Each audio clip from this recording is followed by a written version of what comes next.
Hello and welcome to a special Zoom edition of Pandemic Proofing Your Portfolio on the Wizards of Dalal Street. I'm Ramesh Damani. The act of reading is a partnership. The author builds a house, the reader makes it a home. My two guests have also built a very unique partnership in the financial services industry. They are stewards of a billion-dollar company, Motilal Oswal Financial Services, and under its aegis, they run billions of dollars for their customers in the asset management business. They are former roommates, share the same hostel, partners, friends, and today the principals at Motilal Oswal Financial. Please help me welcome Raamdeo Agrawal and the Motilal Oswal ji himself. Welcome, guys. Thank you.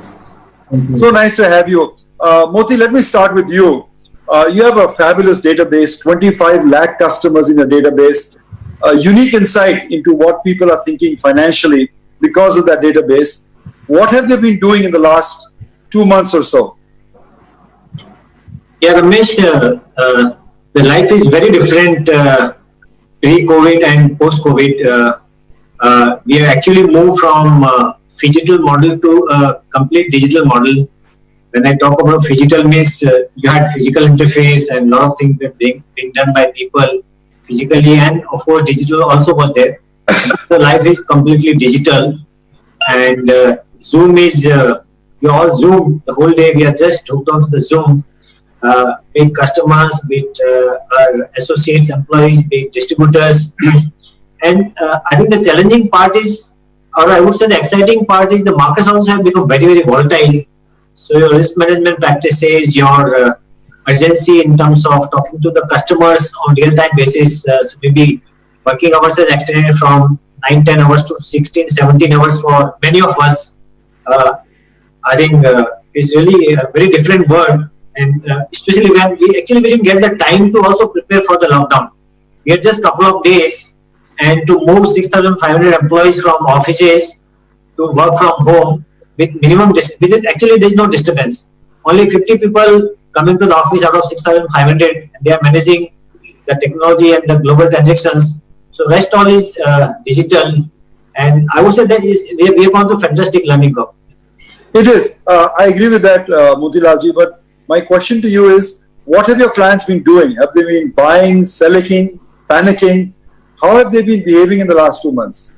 Yeah, we have gone through panic mode, and then slowly people also, smart people are also buying. The number of transactions actually are all-time high. On few days we have hit about 1 million transactions a day on broking side. So I think you can see all sides of the market. You've seen the markets going through multiple limit downs, circuit filters. You've seen the market ups. So I think all kind of experiences we had in last 2 months. Okay, Raamdeo, let me ask you the same question. Your guru Warren Buffett said that when others are fearful, you should be greedy, and when they're greedy, you should be fearful. What do you think investors in India are at this moment? Are they fearful? Are they greedy? Are they somewhere in between?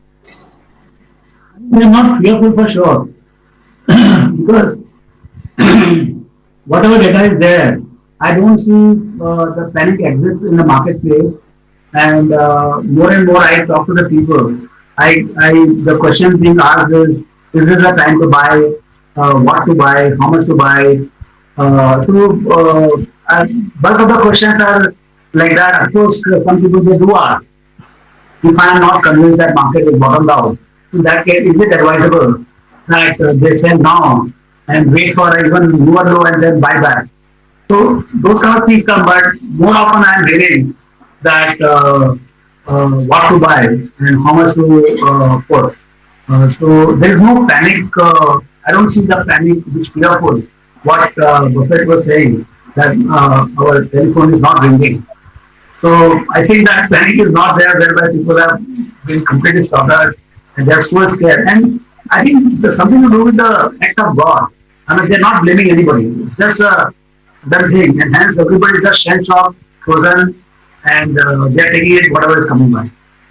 But at the same time, don't you find it ironic, Raamdeo, that Warren Buffett is sitting on $120 billion of cash and is not willing to buy anything, even when the Dow had fallen 33%. Don't you find it ironic that the public is greedy to buy and the smart money is circumspect this time? Yes. I think, I've not spoken to him, but what I hear from his speech on 2nd May is that what is his nature of business? He has undertaken trillions and trillions of dollars of risk all over the world. He's the biggest insurer in the world. And this is the biggest unknown he is facing right now. So he is also facing the uncertainty of what kind of a cumulative claim he could face. And probably that's why he's keeping his whatever liquidity under him. And he's saying that he doesn't, in no situation he would like to be dependent on friends or even strangers. So, that particular thing, he's somewhere scared that he could face. And then he's also moved. If you see his product presentation, he's also shaped by what has happened in 29-30. Right or wrong, only time will tell. But my sense is he is going by the first drop in the Dow, and then it will come back from 350 to in 29, it dropped from 300 to 200, and from 200 again went back to 260, and from there, 2 years, it went down to 42.11. He was so clear about it. So I think he's some kind of a fear he has. So he's going by his understanding of fear and challenges in his own business is facing. So much so that I believe last time he bought his own shares at 25-30% higher price, and he is not willing to put out any buy order right now for his own shares. Forget about anything else. So I think he's being very, very cautious at this juncture. But so Raamdeo, let me ask you a tough question. Yes. Your guru, my guru, our guru has $120 billion of cash, and he's not willing to put it in the market, and yet you are here fully invested in your portfolio. Does that make you nervous? No, see, his mandate is different, my mandate is different. He has proprietary money, he has started from zero, come to $500 billion, we have just about started, and we have public money, and this money is clearly benchmarked against indices. So we have to do things which are managed as per your own philosophy. So my own philosophy is somewhat, learned from him only, but I actually practice don't time the market, so I don't time the market. I clearly don't time the market, and I'm lucky that I have not timed the market, because you can see how unpredictable is the market right now. So absolutely, yeah. So I have been blessed because of this, that I have not done anything funny. I have remained 100% invested, and let me tell you, right from 1987, I opened the door. I have always remained 100% invested, even before meeting Buffett. So we have been voraciously buying stocks anytime I have money. So I think that is keeping in good shape, and that's the mandate I believe that's the mandate we have told the clients. We never time the market, so they expect us to broadly buy 90-95% of the portfolio should be invested. Just that we are trying to clean up the portfolio if there is any mistake in the portfolio. Clean it, make it high quality. But Motilal, let me get back to you. You run the business side of Motilal Oswal. Costs have become very important for running a business, because a lot of businesses are facing revenue shortfalls, right? Now, last year you spent, I think, 27 crores in travel and 20 crores in communication. Do you think the buckets will change this year? I think travel will go down and communications will go up. Yeah, of course, because there is no travel and communication. Of course, your data cost will go up slightly. But I think you need to spend a lot of time, a lot of money actually maybe on digital advertising. So market will keep on giving you opportunities where to shift your resources from where to where. Because the overall business, I would say, is booming. Most of the businesses actually are booming, except maybe investment banking business, which is much more human to human on corporate kind of activities when they are large. So business is booming, and the customers actually activation has become very, very large. Fortunately, global markets also are doing well here, thanks to digital and technological kind of advancement. The activities are much, much higher. So I think we keep on tweaking our priorities from time to time based on the situation. In fact, the travel time going drastically. One is the local commuting time, and second thing is your traveling time from one city to another. Actually, have saved a huge amount of bandwidth and energy of the people, which is actually being utilized productively in terms of talking to the customers, doing webinars, by having thousands of people online talking to employees which you never used to talk. So in that sense, productivity actually has gone up drastically. Right. Raamdeo, I talked about cutting travel costs and improving communication costs. But for a fund manager, there's a lesson in that. The death of distance, geography has become history. Call it what you may. Where are you seeing the opportunities from what has been the fallout of this CV-19 crisis? Yeah. So, it reminds me of a small story which happened just recently when I was in MD Dalal. There in that golf course there is a mango tree, and all the mangoes were there, but I was not able to pluck it. And one fine morning, I saw that all the mangoes are lying on the ground because there was a storm previous evening. All the mangoes were down there, and I could collect it and take it home. So what I'm saying is that every storm has its opportunities, and definitely there are mangoes in every after this kind of challenges. And this time I see that what Modi talked about the reallocation of resources in terms of death of distances. One of the things is it could be a death of meeting rooms. Particularly corporate meeting rooms, like we have battery of meeting rooms in our 8th floor, 25, 30 meeting rooms. I don't know what kind of guests we are going to get there. Everybody is going to be moving in from all over the world. So my sense is that there could be a death of meeting rooms, but the number of meetings will explode. Anything which goes digital, it just exponentially goes through.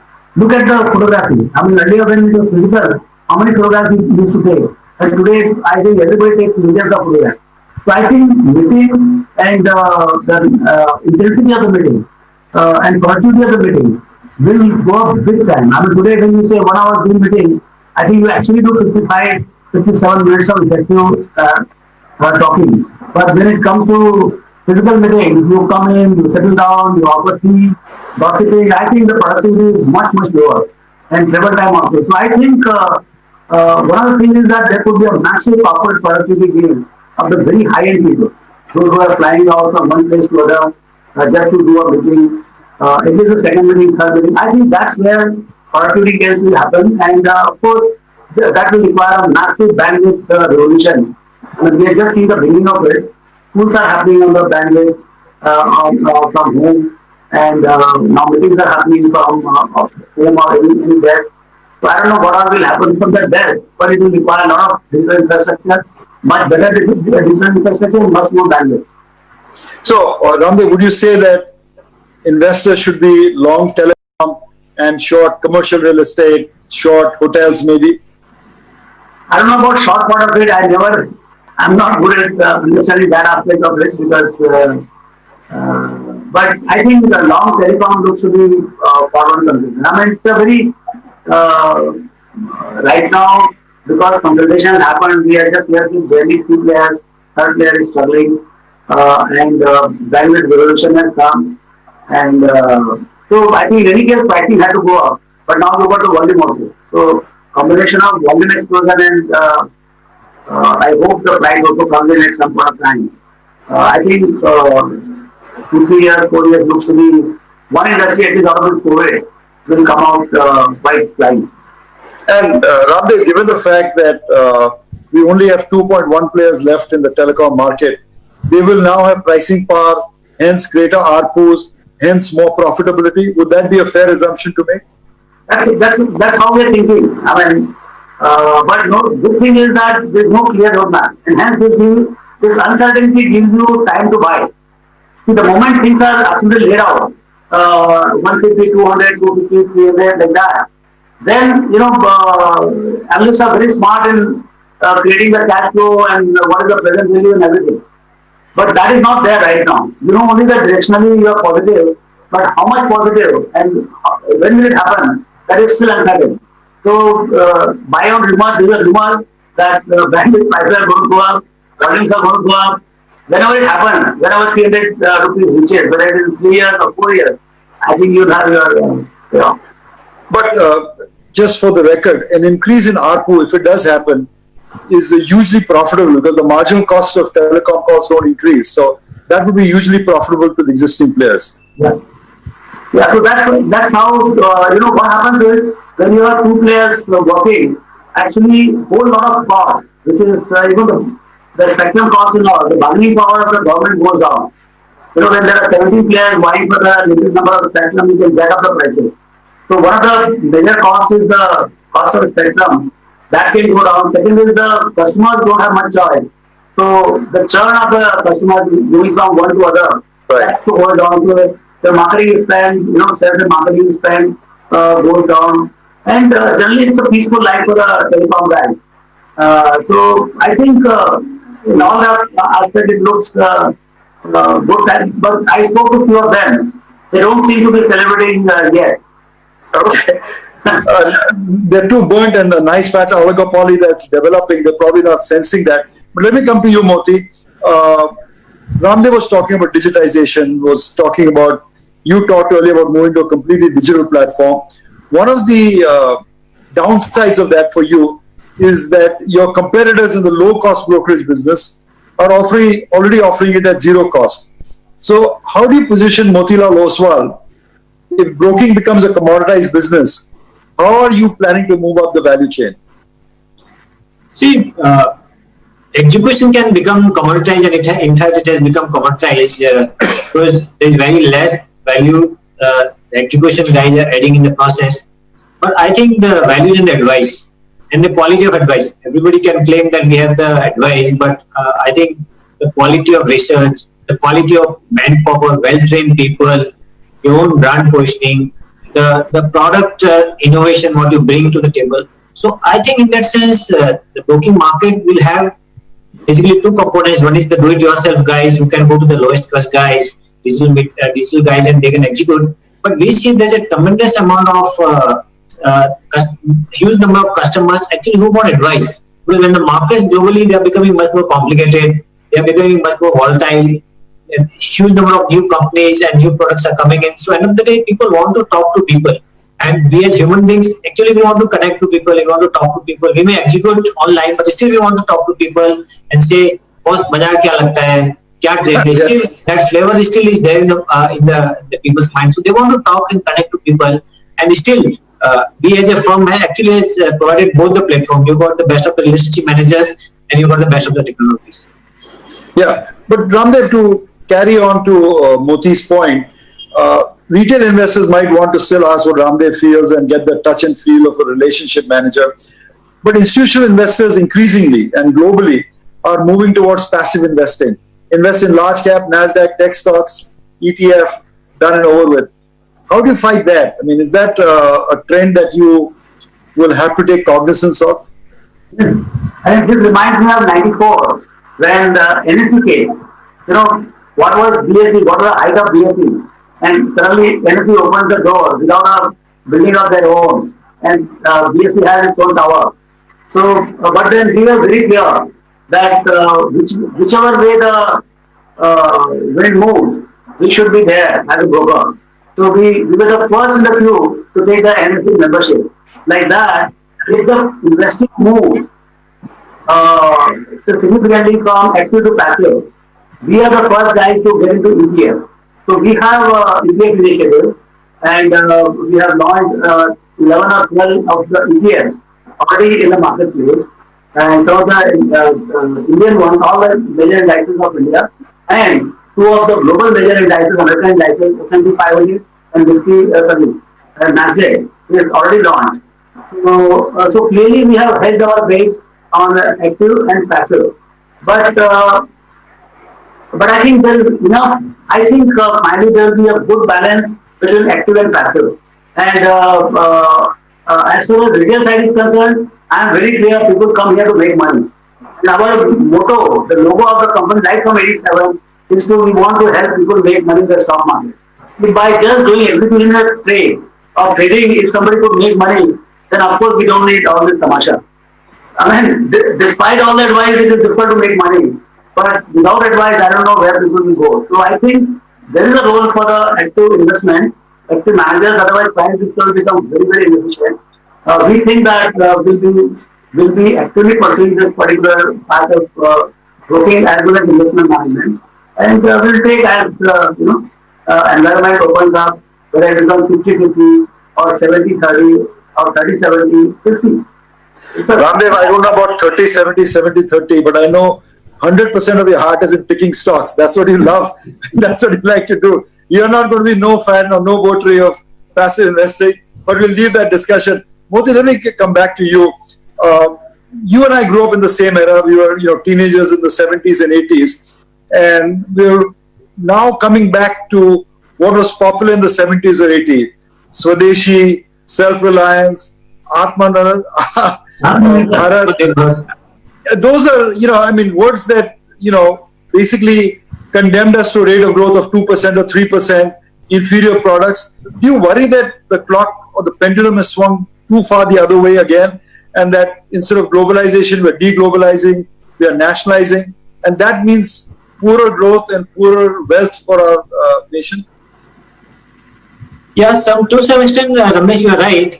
But I would look at the positive side of this, that India, I think as a country, as a demography, has got huge amount of potential when you look around.